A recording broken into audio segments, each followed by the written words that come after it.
여러분 안녕하세요, 우나스입니다. 저희 집 복층에서 한번 새롭게 영상을 찍어보려고요. 왜냐면 토크토크 영상이어가지고 코지한 느낌과 편안한 무드로 한번 이야기를 해보려고 합니다.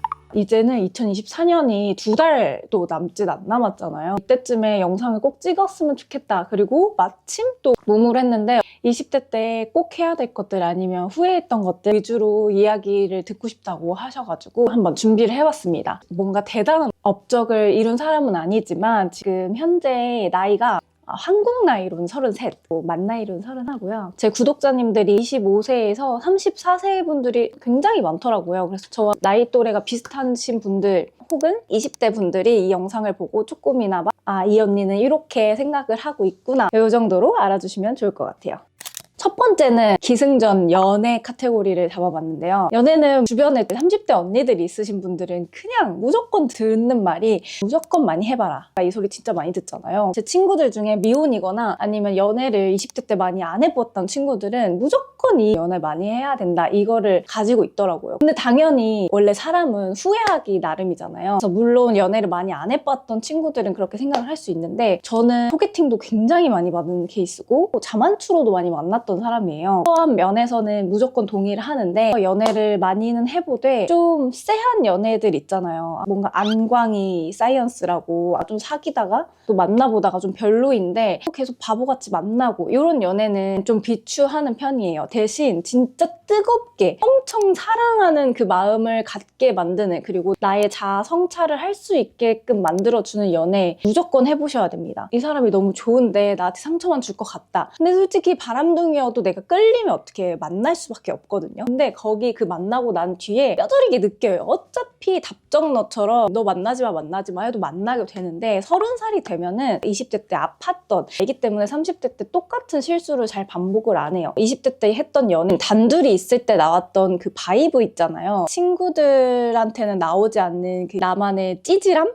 찌질하고 못됐고 또 이렇게까지도 내가 질척거릴 수 있구나, 이렇게까지도 내가 누군가를 사랑할 수 있구나, 진짜 느낄 수 있는 중요한 게 연애와 사랑이라고 생각을 하기 때문에, 둘만의 상호간의 연결이랑 서로 정서적 교류를 통해서 어떻게 보면 작은 하나의 사회라고 생각을 할 수가 있겠더라고요. 친구들끼리는 굉장히 성격 좋고 자쟤는 너무 착하다 막 이런 소리 되게 많이 듣는데, 남자친구한테는 진짜 처음 듣는 이야기를 들을 정도로 너무 감정적이다 이런 얘기 듣거든요. 그런 거 보면은 내가 이 사람한테만 보여질 수 있는 나만의 어떤 면모를 알아차릴 수가 있단 말이에요. 이 연애에서 내가 잘못했던 게 있다면 다음 연애에서는 그걸 고칠 수 있고, 아니면 이 연애에서 이 사람의 장점이었는데 사귀어보니까 단점이 되는 게 굉장히 많아요. 사귀어보지 못하고 그냥 상상만 하거나 글로만 배우면은 현실에서 굉장히 어렵단 말이에요. 나는 연애가 잘 안 되는 거지 막 이런 생각이 들 수도 있기 때문에, 주변에서 소개팅이 들어온다면은 20대 초반 중반은 많이 만나봐도 됩니다. 그러다 보면은 소개팅을 받을 때도 물어보게 돼요. 혹시 그 사람 취미가 뭐래? 막 이런 거 서서히 걸르면서 소개팅을 받을 수가 있거든요. 내가 진짜 좋아하는 이 매력을 느끼는 부분을 딱 단정 지을 수가 있거든요. 그러니까 너무 사리지 마세요. 많이 만나봐야 됩니다. 두 번째는 독립과 다름을 인정하는 것을 최대한 빨리 하면 굉장히 좋습니다. 저는 대학교 때 생각해보면은 아버지가 대기업을 되게 오래 다니셔가지고 제가 무용과를 나왔음에도 불구하고 4년 동안은 회사에서 100% 다 전액 지원을 해줬었어요. 대학 등록금이 비쌌는데도 내가 어려움 없이 학자금 대출 없이 잘 지냈고, 대학교 때도 용돈을 계속 받으면서 지냈기 때문에 20살이 되고도 경제적인 독립을 한 게 아니었기 때문에 이게 당연하게끔 살아갔던 것 같아요. 그냥 내면에서 내가 돈 벌어야지, 열심히 해야지 하면서도 엄마가 좀 도와주겠지, 아빠가 좀 도와주겠지, 이런 것들이 있었던 것 같아요. 근데 고등학교 때까지는 다 솔직히 비슷비슷하게 살잖아요. 근데 딱 대학교에 들어가고 제가 또 무용과다 보니까 굉장히 좀 여유 있게 사는, 소위 말해서 금수저인 친구들도 되게 많았고, 방학만 지나면은 막 가방도 사오고 차도 사고 이런 것들이 굉장히, 저는 상대적인 박탈감을 처음 느꼈던 것 같아요. 언제 제가 독립을 하지 않으면은 계속 계속 이렇게 불행한 생각을 할 수 있겠다라는 생각이 들었던 게 저희 아빠가 명퇴를 하시는 날이 왔는데 그때 갑자기 느껴진 거예요. 아, 우리 아빠가 평생 나한테 지원을 해주고 풍요롭게 하지 않을 수도 있겠구나. 처음에는 좀 화가 난 거예요. 그러니까 이 정도로 철딱서니가 없었어요. 그러니까 독립이라는 게 은근 싫고 부담되고 너무 힘들었던 것 같아요. 제가 대학교를 졸업을 하고 서울에서 아직 취직이 안 됐지만 계속 살고 싶은 거예요. 고향이 대전이었는데 대전에 당연히 취직할 때까지 올라가지 말라. 서울에서 자취를 하고 이러려면 돈도 많이 드는데 엄마 아빠 집에서 지내면서 공부해라 이렇게 했는데 저는 뭔가 모르게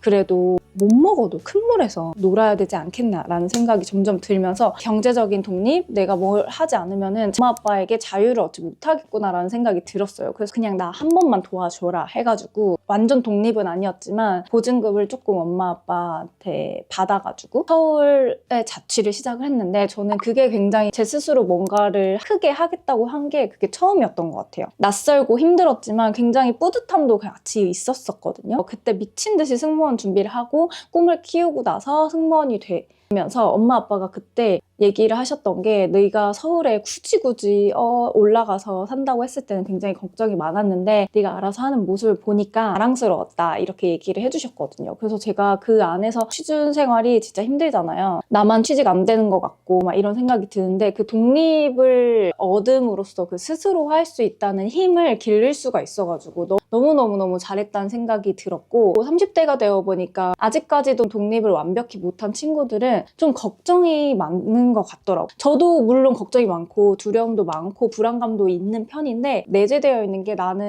언젠간 할 수 있을 거야 라는 자존감이 좀 형성이 되어 있는 것 같더라고요. 나 혼자 아니면은 누가 해결해 줄 사람이 없다 이렇게 차라리 생각하고 살아가야 오히려 더 내 살 길 찾아가고 더 공부하게 되고 이런 것 같더라고요. 이런 마음들도 다 습관인 것 같아서 독립을 하면서 사회에 아주 내던져줘야 돼요. 내던져줘야 와 나 진짜 큰일 났다. 나 일 찾아 나가셔야겠다. 막 이런 생각을 하면서 살았었죠. 그래서 그런 시절들이 있어서 지금의 30대가 있지 않나라는 생각을 합니다. 스스로 자아 성찰을 하고 내가 가는 길이 맞나 아닌가 이때까 집중을 항상 계속 해나가는 과정들을 겪으면서 자체가 자립심이 생겼던 것 같아요. 그 자립심으로 작은 일이라도 혼자 해내잖아요. 그러면 부모님이 해주셨을 때보다 진짜 몇천 배로 너무너무 뿌듯하고 이 성장 욕구가 굉장히 차오르거든요. 아, 이렇게 해도 되네 라고 생각을 했던 밑바탕이 독립이 아닐까 싶고 중요한 원천이라고 생각을 합니다. 세 번째는 비교와 상대적 박탈감에서 이야기를 해보려고요. 아까도 말했듯이 제가 대학교 들어가서 그 주변 무용과 친구들이랑 비교를 했을 때 그 안에서 오는 박탈감이 굉장했어요. 왜냐면 무용을 계속 하고 싶어도 부모님이 여유 있게 도와주는 거랑 약간 힘들게 도와주는 거랑 느낌이 완전히 다르거든요. 가족을 굉장히 사랑하고 내가 민폐가 되는 거를 굉장히 싫어했기 때문에 제가 10년 동안 계속해서 경제적인 지원을 받아가면서 일을 할 수 있을까라는 생각. 주변 친구들은 돈에 대한 걱정이 크게 없는 걸 보면서 비교를 하게 되는 저를 발견하게 된 거예요. 이겨내고자 엄청나게 혼자 자아 성찰을 되게 많이 했고 답은 이거였어요. 상대적 박탈감에 너무 빠지다 보면은 사람이 너무 피폐해지고 없어 보일 수가 있거든요. 그리고 제일 중요한 거는 20대 때 첫 사회에 들어왔을 때 느꼈던 사회적 박탈감을 깨트리지 못하고 30대가 되면은 30대는 진짜 내노랄 그냥 천치빛깔로 너무 잘 살고 성공하고 너무 괜찮은 사람들이 진짜 허다하고 깔렸어요. 무용과에서는 무용하는 친구들이 우물이었다면 또 승무 회사에서는 회사 집단 그리고 회사를 나와 보니까 한국뿐만 아니라 그냥 글로벌 이렇게까지 생각이 들면서 너무 잘난 사람들이 많단 말이에요. 박탈감에 이기지 못하면은 30대가 돼서도 계속 그게 끊임없이 우울감으로 찾아오고 비교하게 되고 나는 발전할 수 없는 삶을 살 수밖에 없거든요. 박탈감에 계속 이렇게 힘들어하는 것도 다 습관이라고 생각을 해요. 습관처럼 남들 험담하고 비교하고 그 안에서 도파민이 터지고 이런 것들을 가장 조심해야 된다고 생각을 하거든요. 그래서 박탈감 그리고 자기 연민에 빠지지 않게 계속 긍정적인 생각을 많이 하고 긍정적인 말투를 많이 쓰고 긍정적인 사람들을 옆에 두고 이런 게 진짜 중요하기 때문에 너무 그런 부정적인 감정들에 빠져 있지 않기를 가장 노력을 많이 해야 됩니다. 세상은 많이 바뀌고 예전과는 완전 많이 달라졌잖아요. 근데 어떻게 보면은 요즘은 SNS로도 너무 많은 컨텐츠로 뿌려지기 때문에 그래서 사람들이 사회적 박탈감, 상대적 박탈감을 더 많이 느끼는데 비교보다는 그 사람의 장점을 잘 배우려는 생각을 하고 살면 좋을 것 같아요. 그 다음은 내 몸 하나 관리 잘 하기. 20대를 돌이켜봤을 때 진짜 잘했던 게 운동을 9년 동안 하고 그 안에서 식단 관리, 내 몸이 뭘 좋아하는지 어떻게 하면 건강하게 살 수 있을까에 대해서 좀 궁금해하고 관심을 많이 가졌던 거에 대해서 너무너무 칭찬을 하거든요. 왜냐면 30대가 되면은 다 느끼시겠지만 시간이 없는 것보다 체력이 떨어져서 뭐를 잘 못해요. 체력이 떨어져서 친구들이랑 오랫동안 늦게까지 못 놀고 일을 하고 싶어도 체력이 떨어져서 예민해지고 그게 스트레스로 오면 점점 더 정신적으로 힘들어지고 체력만 관리를 잘해줘도 내 일에 대한 효율이 엄청나게 높아진단 말이에요. 바디 프로필을 굉장히 많이 찍은 사람이잖아요. 건강하게 만든다기보다는 예쁜 몸을 유지하고 싶어서 만들었던 게 많았는데 30대가 되니까 100세 시대인데 어떻게 하면 더 오래 건강하게 살 수 있을까에 대해 고민을 하기 때문에 20대 때는 그냥 고통스럽게 몸을 한 번은 만들어 놔야 돼도 자꾸만 할 수 있는 그 의지력이 생기는 것 같아요. 그래서 사람은 되게 간사하고 의지가 생각보다 없어요. 그래서 한 번 성공했던 기억, 실패했던 기억이 엄청 뇌에 박히잖아요. 그래서 몸을 만들었는데 성공적이지 않아도 돼요. 왜냐면 그 과정이 남기 때문에 내가 조금 몸이 살이 찌고 하더라도 불태울 수 있는 장작불 같은 게 과정이라고 생각하기 때문에 꼭 내 몸 하나는 관리를 시작하고 운동을 꼭 시작하시는 걸 정말 추천드립니다. 20대 때 해놨던 체력을 내 30대의 능력에 다 쏟아 붓는 거라고 생각을 하거든요. 그래서 여러분들 시간 단축하고 30대 때 더 윤택한 삶을 살려면 20대 때 체력 관리 진짜 잘해야 됩니다.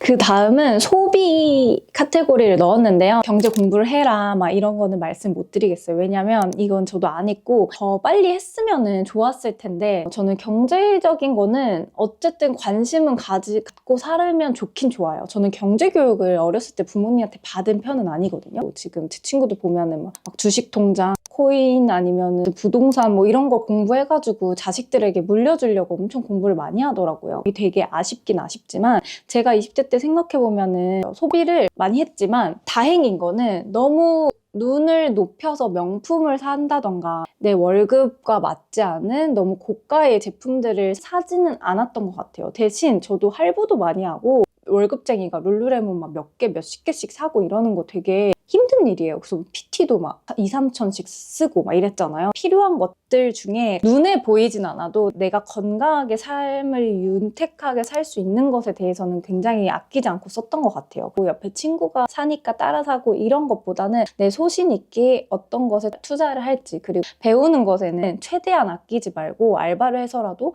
아니면 돈을 모아서라도 내 머릿속에 남고 내 체감으로 남을 수 있는 그런 가치에 대해서 투자를 하셨으면 좋겠습니다.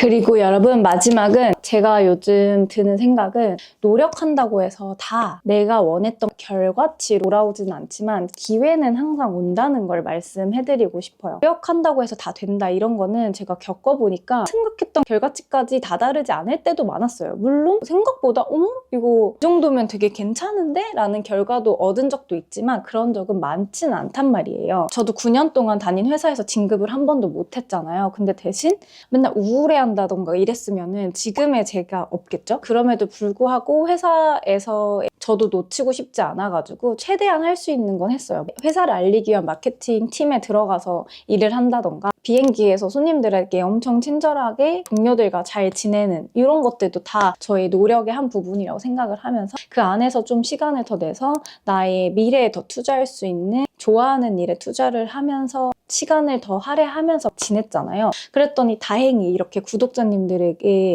이런 영상도 찍을 수 있게 환경이 세팅되어 있고 그런 거 보면은 내가 노력한다고 해서 내가 원했던 방향이 아니고 결과가 아닐지언정 새로운 기회, 생각 생각지도 못했던 방향으로 흘러가면서 오히려 더 경험들을 할 수 있는 장이 열린다고 생각을 하거든요. 지금 이거 보시는 분들 중에서 취준하시는 분들도 계실 거고, 그리고 이직을 한다던가 뭐 결혼, 연애 이런 거에 대해서 어려움을 느끼고 계신 분들이 분명히 있을 것 같아요. 걱정했을 때의 결과는 없는 것 같아요. 한마디로 큰 일은 별로 일어나지 않더라고요. 우리가 걱정하고 고민할 때 거의 최악의 순간을 상상하잖아요. 그것처럼은 한 번도 된 적이 없는 것 같아요. 30대가 되고 좋은 차 타고 다니고 좋은 집에서 살고 결혼도 해서 애도 낳고 막 이럴 줄 알았거든요. 근데 그냥 말하는 거 다 똑같고 아직도 우리 고등학생 같고, 얼굴은 아니지만 똑같단 말이에요. 그 안에서 경험치들이 쌓여가지고 성숙해지고 어른스러워지는 과정일 뿐이지 많이 달라지는 건 없다고 생각을 하니까 30대가 되는 걸 두려워하지 말고 20대 때 진짜 고통스러운 순간도 즐겨보고 즐거운 순간들도 즐겨보고 여행도 많이 다니고 이런 경험들 위주로 많이 살아가셨으면 좋겠습니다. 20대 때는 결과가 나오면 진짜 그 사람은 운이 좋은 거예요. 30대 때 좋은 보상으로 따라올 테니까 20대에는 정말 하고 싶은 거 진짜 많이 하고 사셨으면 좋겠어요. 그럼 여러분 열심히 인생 업데이트를 하면서 여러분들께 더 공유하고 이야기하러 올게요. 우리 다 같이 인생의 긍정적인 업데이트를 함께 해보면 좋을 것 같아요. 여러분들 오늘도 시청해주셔서 감사합니다. 안녕.